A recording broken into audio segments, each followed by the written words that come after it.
تفسیر خزائن العرفان میں ذکر ہے کہ حضرت موسیٰ علیہ السلام کو جب اللہ تعالیٰ نے فرعون کی ہدایت کے لیے اس کے دربار میں بھیجا تو دو معجزات آپ کو عطا فرمائے، ایک عصا اور دوسرا ید بیضا یعنی روشن ہاتھ۔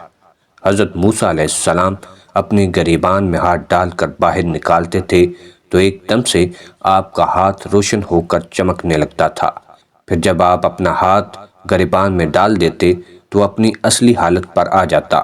اس معجزہ کو قرآن مجید نے مختلف صورتوں میں بار بار ذکر فرمایا ہے۔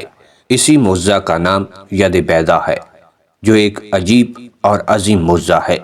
حضرت ابن عباس رضی اللہ تعالی عنہ نے فرمایا کہ حضرت موسیٰ علیہ السلام کے دست مبارک سے رات اور دن میں آفتاب کی طرح نور نکلتا تھا۔